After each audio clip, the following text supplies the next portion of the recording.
Buenas para todos. Vamos a empezar a hablar un poco sobre los elementos de planeación de obra. En ello vamos a encontrar, pues obviamente la información básica que debemos tener en cuenta para iniciar el proceso de programación, que se enmarca dentro de lo que llamaremos nosotros la planeación del proyecto. Luego veremos algunos conceptos de diagramación conceptual para el proceso constructivo, que nos va a permitir luego tener claro algunos datos de programación. Y finalmente, estructuras de planificación y administración que nos sirven para poder empezar a hacer la programación como tal. Bueno, inicialmente hay que establecer que para poder empezar el proyecto constructivo hay que conocer el tipo de proyecto que tenemos. Recuerden que un proyecto es un esfuerzo temporal que se lleva a cabo para crear un producto, servicio o resultado, y que pueden existir dos tipologías de proyectos básicas, que son proyectos productivos o proyectos sociales.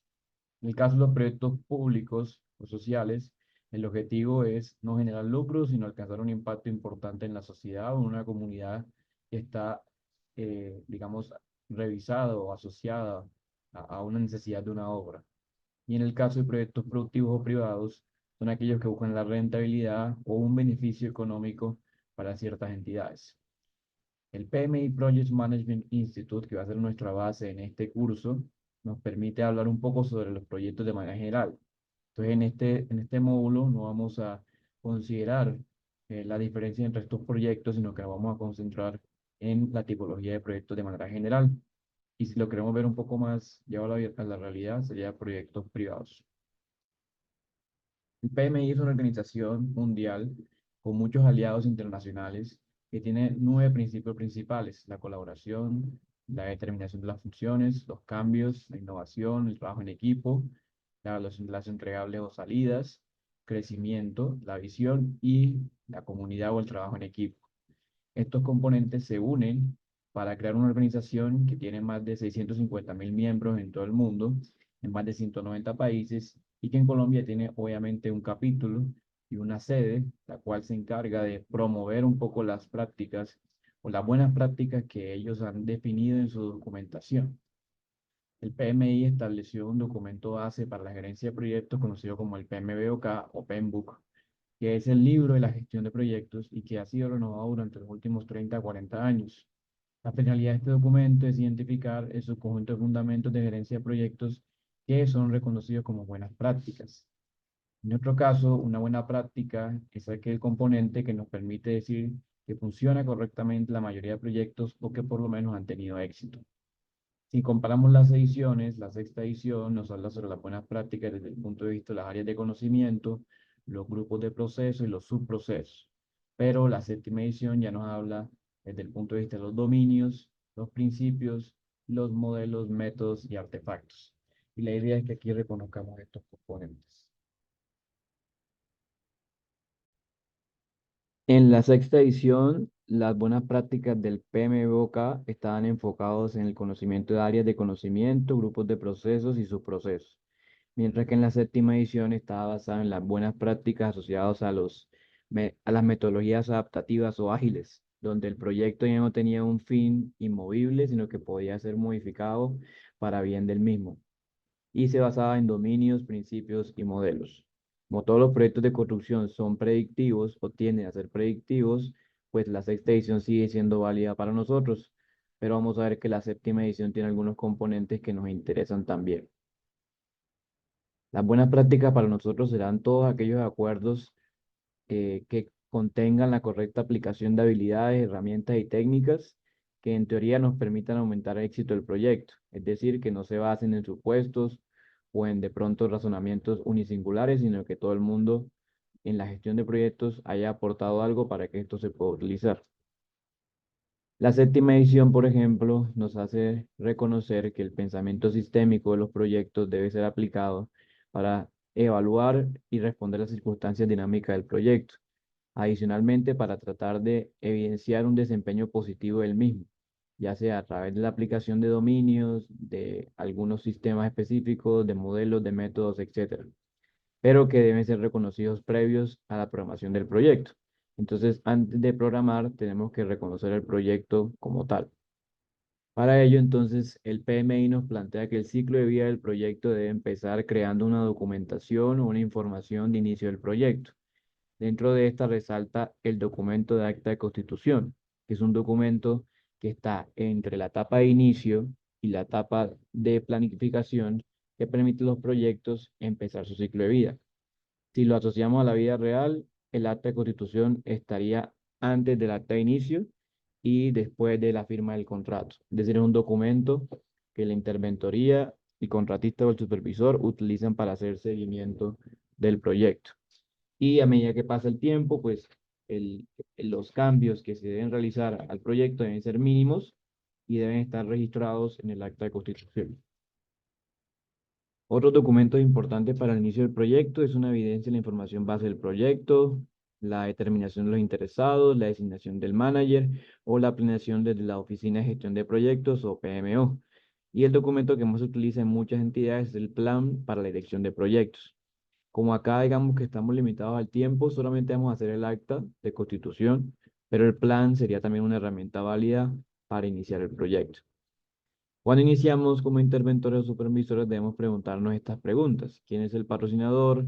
¿Quién es la organización que genera los objetivos de negocio o hacia dónde apunta el proyecto? ¿Es evidente el propósito del proyecto? ¿Están definidos los entregables del proyecto, que son los capítulos? ¿Existe el alcance, la duración y el costo del proyecto o hay que plantearlo? ¿Cuáles son las premisas y restricciones del proyecto desde el punto de vista normativo y ambientales, sociales, técnicas? Y finalmente, ¿cuáles son los requisitos de aprobación o de cancelación del proyecto? Estas preguntas las tendremos que responder en el acta de constitución y es la prueba de que el interventor o supervisor conoce el proyecto. El acta de constitución entonces es un formato emitido por el patrocinador que trata de referenciar toda la información ya mencionada, pero de una vez asigna responsabilidades y concede un nivel de autoridad al equipo de trabajo o a los interesados del proyecto. Dentro de lo que resaltamos que tiene el acta está el propósito de la justificación. En esta parte se va a representar las intenciones del cliente con la ejecución del proyecto, la motivación y en esencia las metas a cumplir.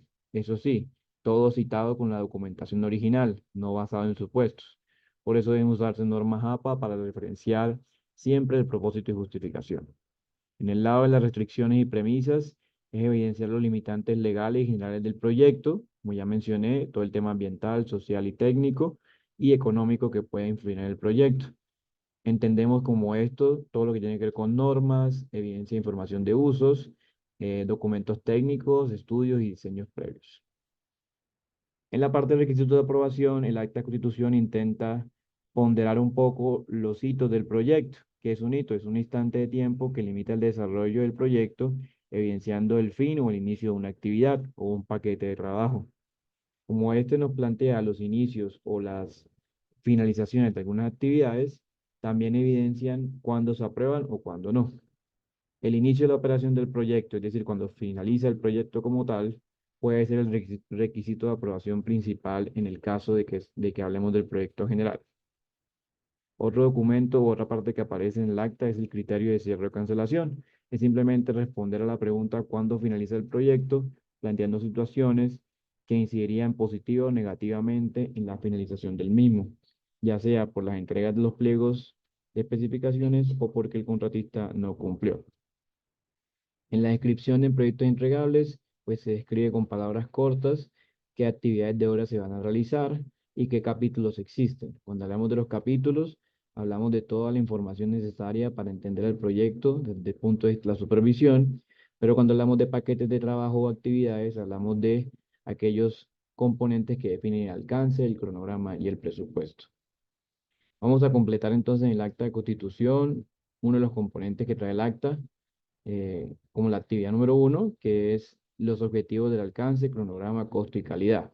Hay que recordar que los objetivos o los objetivos de reacción de cualquier tipo de elemento están compuestos por un verbo,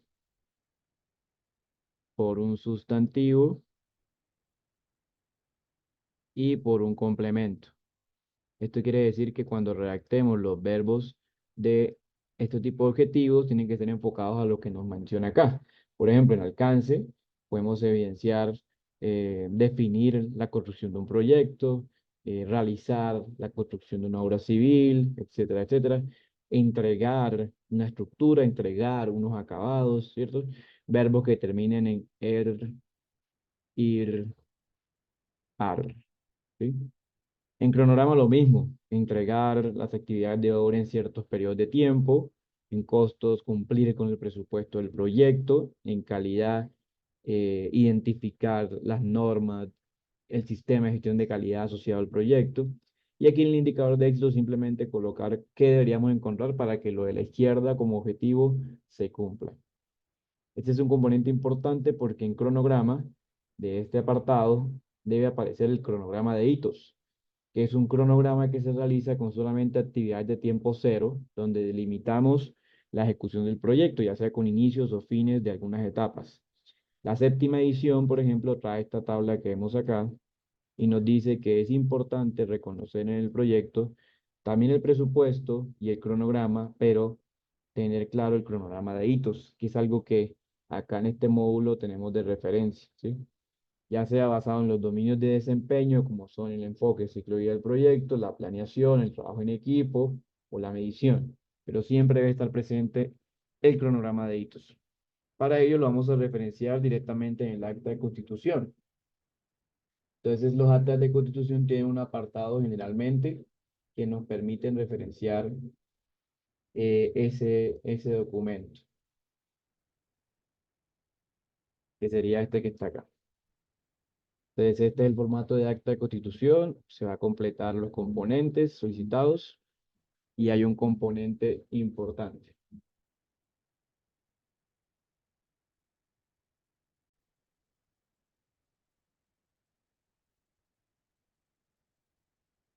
Bueno, el componente importante que nos interesa acá en esta etapa es el cronograma de hitos principales. Este será nuestro cronograma de hitos por ahora y simplemente es plantear algunas actividades importantes, ¿cierto? En las cuales nosotros consideremos que se va a hacer un control o un seguimiento del proyecto. Pensemos que somos interventores o supervisores y que el cronograma de obra que tenemos que hacerle seguimiento tiene que tener estos componentes, ¿sí? O desde el punto de vista técnico, nosotros debemos reconocer estos instantes de tiempo en el cronograma. Entonces simplemente vamos a agregar aquí algunas actividades que consideremos que desde el punto de vista técnico, ¿sí? Como estas dos de acá, o de pronto administrativo, ¿cierto? Eh, También podemos plantear los comités de obra, cualquier actividad que fije un instante de tiempo del proyecto. Y esas actividades, digamos que se van a llevar luego a un cronograma real, que es donde citaremos nosotros los famosos hitos. Dentro de otro componente importante está el director de proyecto, designarlo como tal, el cual va a ser el encargado de aplicar todo el tema de gerencia de proyectos en la ejecución y definir la Office Management o Project Management Office, que hace referencia al lugar, a la unidad de la organización donde se va a centralizar y coordinar todos los esfuerzos para lograr el proyecto. En este caso, pues, de pronto las compras, la revisión de pronto de los clientes, la relación con los proveedores, etcétera, etcétera. Y finalmente la identificación de los interesados, que corresponde un poco a aquellos componentes que hacen parte del proyecto, ya sea de ejecución, ya sea directamente relacionados o indirectamente relacionados. Y son personas, organizaciones que definitivamente tienen que participar en el proyecto, ya sea tomando decisiones o afectando positiva o negativamente la ejecución. Este tipo de interesados se debe referenciar en un listado propio de la gerencia de proyectos. Bueno, cabe resaltar que pues pueden haber varios tipos de interesados, en los cuales resaltan pues la gente que está alrededor del proyecto, organismos de control o territoriales, y cualquier tipo de persona, organización que tenga algún tipo de estrategia de gestión con respecto al proyecto. Eso sí, la gerencia de proyectos debe gestionar una manera para comunicarse con esto. Entonces, siempre hay que definir cuáles son los interesados y cuál va a ser las acciones de comunicación con ellos. Para finalizar esta parte hay que tener en cuenta que el proyecto no solamente requiere un acta de constitución, sino que requiere también de una serie de documentos e información. Para la sexta edición se traen los subprocesos, grupos de procesos y áreas de conocimiento, en lo cual resaltan las áreas de conocimientos, que son las que vemos acá, porque siempre son las que como ingenieros, arquitectos o constructores hemos tratado de desarrollar, particularmente la de tiempo y costos, donde resaltan su relevancia con la ejecución del proyecto. Como no vamos a hacer un plan para elección del proyecto, No vamos a entrar en detalles de ella, pero sí hay que revisar la información del proyecto y evidenciar cada uno de estos componentes. La séptima edición, por su parte, nos trae un cambio y nos dice, ahora concentrémonos en los dominios. Los dominios son esos componentes del proyecto que deben tener una serie de modelos o métodos para aplicarse en la ejecución del proyecto, entre los cuales resalta eh, la planificación y la entrega como los dominios que nos van a referenciar a nosotros como ingenieros civiles, sin obviamente olvidar los otros. Mire que también aparece interesados como un dominio específico del proyecto. La planificación entonces viene siendo ese componente del proyecto en el cual se citan, organiza toda la información para empezar el proyecto. Y podríamos decir que si en la sexta edición hacer cronogramas o hacer una programación de obra estaba en la gestión al tiempo, acá está en la gestión de la planificación o el dominio de la planificación. ¿Qué quiero yo? Pues mirar qué documentos necesito para empezar el proyecto y qué resultado voy a obtener. Para ello debo utilizar herramientas y técnicas, es decir, utilizo software, utilizo teorías o en su defecto utilizo métodos o modelos. Estos métodos o modelos me van a permitir luego hacer entregables del proyecto, ya sea documental o físico, y crear artefactos que son aquellas plantillas que podemos utilizar para muchos proyectos porque ya se vuelven documentos oficiales o generales. Eso sí, hay que tener en cuenta que adicional a conocer toda el área de PMI, para empezar un cronograma de obra hay que tener una lista de actividades, una EDT, un diccionario, especificaciones técnicas y claro que sí, un presupuesto para poder hacer el chequeo de este nuevo proyecto.